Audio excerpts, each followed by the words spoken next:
The Xbox sales are positively flowing at this moment in time, and these past couple of weeks have really brought us some cracking games. Well, it seems like Xbox aren't actually slowing down, as we have even more games on sale for this week, and a few on this list cost less than a cup of coffee. Remember though, I do give away a free game every single week in these sales videos. All you have to do is just comment below and you're automatically entered. Congratulations to last week's winner, just hit me up on our Discord server and I will get that game right over to you. With that though, let's dive right into the fantastic sales coming our way for this week. There's something quite magical about The Last Campfire. It's a short puzzle adventure that's wrapped in warmth and melancholy and is telling the story of Embr, a lost wanderer just trying to help others find their spark of hope. Every puzzle feels thoughtful, every piece of narration soothing, and every environment radiates calm. The art style kind of resembles a living storybook as well, whilst the soft soundtrack tugs at emotions that you didn't know you had. It's not about combat or urgency, it's more about empathy and the small acts of kindness that few games out there can manage to hit you with. For only £1.20, it's a pocket-sized masterpiece, and that price tag is staggeringly good for such an incredible indie gem.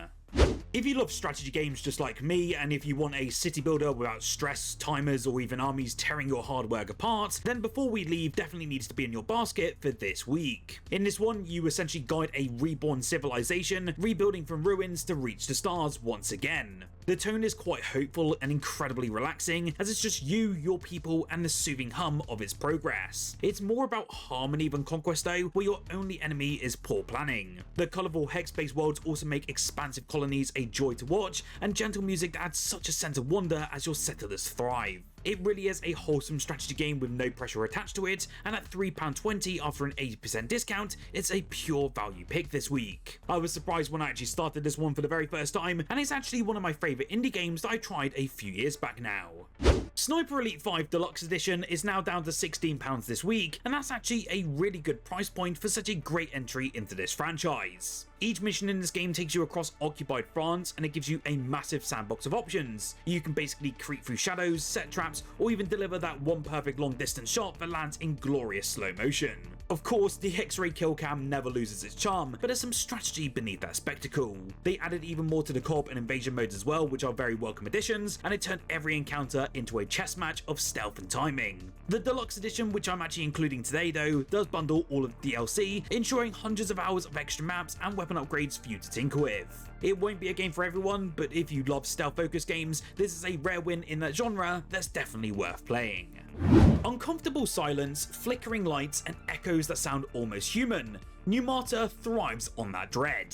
It's not a horror game full of cheap jump scares like many out there, instead it's got a lot of psychological tension and it's done quite right. You're basically trapped in a decaying apartment block investigating disappearances as reality slips through your fingers. The world bends, the walls breathe, and the sense of unease never lets up. It feels quite personal though, it's very claustrophobic, slow, and just designed to get under your skin. The visuals are grimy as well and very tactile, and the story unravels like a fever dream, equal parts detective thriller and descent into madness. For £9.89 after a 67% discount, it's perfect for fans who like their horror smart and unsettling. You won't scream, you'll just sit there heart pounding and realising how small that room actually feels. There's a real quiet beauty to Windbound, and although this one has actually been out for years at this point, I know many of you have probably never even tried this gem before. There's no constant markers or even quest logs in this one, it's just a lone sailor, that being yourself, an ocean full of secrets, and the wind pushing you towards discovery. You craft, you explore, and you will survive, and it borrows from that sense of solitude from games like Wind Waker, but pairs it with grounded survival mechanics. The art direction glows as well, and whilst it's not massively tuned for some insane detail, every island hides a small mystery or a dangerous beast. It's meditative, and I think it's why I got so drawn to it in the very first place. Normally it's a modest title, but it's now down to only £1.60 after a staggering 90% discount, and for less than a coffee, it's easily worth grabbing. Few games have ever pulled off the redemption arc just like Fallout 76. What began as a very shaky experiment has evolved into a sprawling living wasteland that's packed with quests, stories, and genuine charm. It is set in post-apocalyptic West Virginia, and it trades the usual sort of single-player experience for a more community-driven one, where essentially players rebuild, explore, and occasionally nuke each other just for fun. The world feels utterly alive now, full of loads of quirky characters and eerie beauty, and we've actually seen a ton of new content being added over the past few years. Whether you want to try it out just due to that pure curiosity, or want a game to play with your friends, it's utterly brilliant. The updates have actually turned it into a proper multiplayer RPG, and at £6 is an easy recommendation. I actually dove into this one due to the Fallout TV show last year, and I have to jump into it every now and then to just play that awesome brand new content. Hotwheels Unleashed 2 was one of my favourite arcade races of this generation, and that's not just nostalgia speaking. It's actually pure unfiltered fun with all of the tiny cars, wild tracks and physics that all leaned into ridiculous stunts rather than realism. They absolutely nailed every single aspect of this game. From every course, it feels like a toy commercial come to life, complete with loads of corkscrews, dinosaur attacks, and obviously fiery loops that defy logic. The handling is pretty tight as well, the customization options for all of your cars are very deep, and the visuals pop with so much colour and shine. Whether you're chasing leaderboard times online or just want to drift through neon tunnels, it's impossible not to grin at every single moment. Split screen multiplayer really does seal the deal for me though, as we never get many of these experiences these days, especially on the current gen of Xbox consoles. It's now down to just £6.74 after an 85% discount, and I think this has to be one that I do recommend out of most games for this week. The Serpent Rogue is a really haunting little alchemy adventure that deserves way more love. You basically play as a warden, a mysterious figure who's tasked with cleansing the corruption from a beautifully bleak medieval world. It's all about experimentation, so stuff like mixing potions, taming creatures, and then just discovering how ingredients interact in some quite surprising ways. The art direction is painterly and muted, and it gives everything a sort of dreamlike quality. It's a more quiet and mysterious kind of game that really reveals itself slowly rather than shouting for your attention. Exploration is the true reward here though, as curiosity is such a driving force throughout your experience. Normally it's so overlooked, and it's down to only £1.60 after a huge 90% discount this week, and that to me is an absolute steal. If you enjoy crafting systems, gentle world building, and just fantasy vibes, the Serpent Rogue is so lovely, and it's a low-key escape from louder worlds. If Animal Crossing and The Sims had a quaint little cousin, it'd be Hokko Life, and many still have never heard of this game before. You basically move in a sleepy town, design different furniture, decorate your home, and befriend adorable villagers, and as you expect, is a very wholesome, creative, and endlessly customizable experience. The pace is slow in the best way possible though, it's all about expression rather than objectives. You basically terraform landscapes, craft different decorations, and also design your own dream community at your own rhythm. The cozy art style and upbeat soundtrack make every session feel like a warm cup of tea, and that really is perfect for all of us Brits. Of course though, it's not as polished as Nintendo's classic, and I don't think it had any right to be, but it still makes up for it with loads of freedom and heart. At £3.20, it's a wonderful pickup for fans of chill life sims, and it's a great little indie that often really gets overlooked. Embr took the usual task of firefighting, but turned it into pure chaotic comedy gold. You and your friends are gig economy fighters, sprinting into burning buildings to essentially rescue your clients, smash safes, and occasionally cause more destruction than you prevent. It's literally Uber, but firefighting, and it's quite hilarious. The physics are gloriously silly, with flames that spread dynamically, and water pressure doing kind of whatever it wants to. It's less about realism and more about timing, teamwork, and just laughing until you can't breathe anymore. Whether you're tossing people out of windows or hurling furniture just to make a path, no two missions really ever go the same. At £3.20 is a ridiculously fun pickup, and I don't think I've ever experienced so much laughter in a video game to this day. I do recommend it with your friends, and with that low price, you can easily pick it up all together for this week.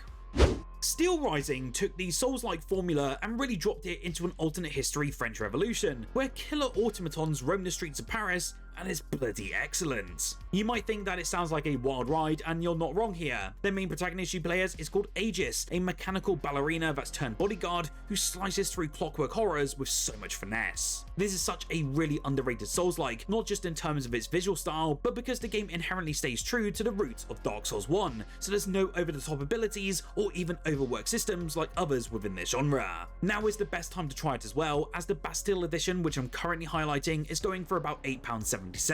This version also includes some extra cosmetics along with the DLC for even more lore. It's a perfect pick this week for anyone who enjoys Souls-likes, especially if you like the beginnings of Dark Souls 1 and 2.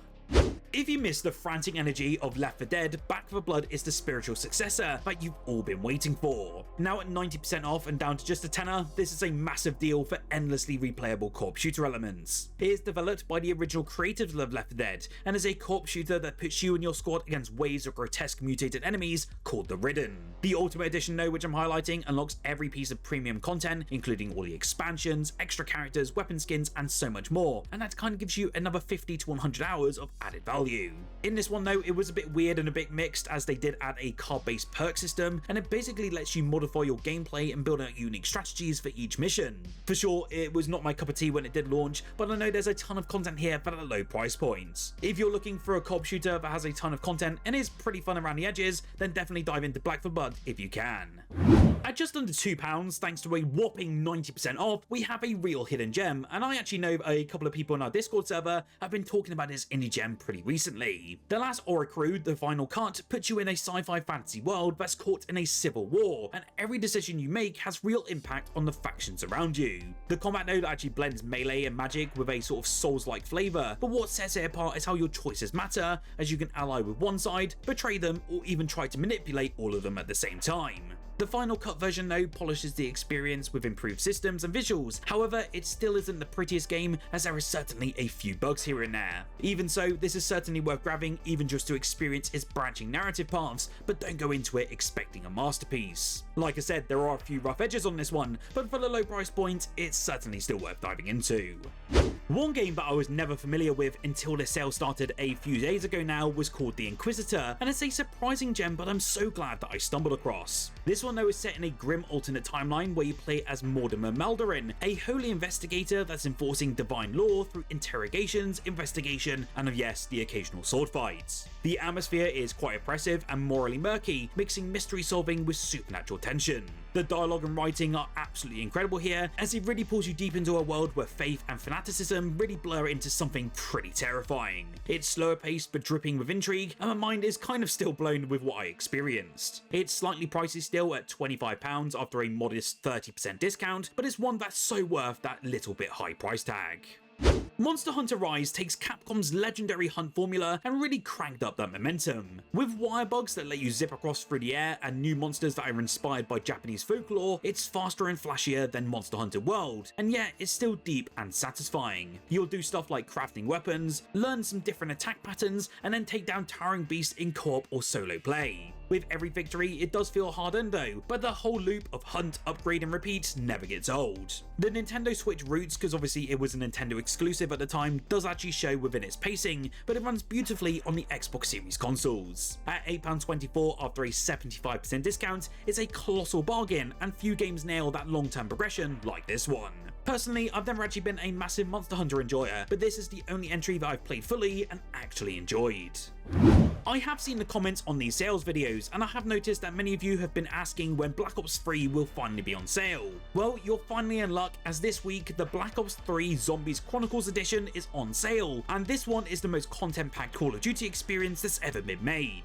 You get the full campaign, some robust multiplayer, and the Ultimate Zombies bundle featuring 8 remastered maps from across the series. The maps include Deriz, Origins, and Moon. They're all here and fully modernized and addictive as ever. The gameplay still remains tight as to that Call of Duty quality, and the cooperative zombie slaying never fails to entertain. Even years later, it still holds up as one of Treyarch's finest experiences, and with 67% off, it's the best price we've ever seen on the Xbox Store to this day. What game are you going to pick up for this week? You'll have to let me know down below, and make sure to hit that like button if you love these sales videos. Subscribe as well for more Xbox content every single day, and make sure to check out the video on screen now. I managed to cover Arc Raiders and 10 things that you need to know about this game before you buy it this October.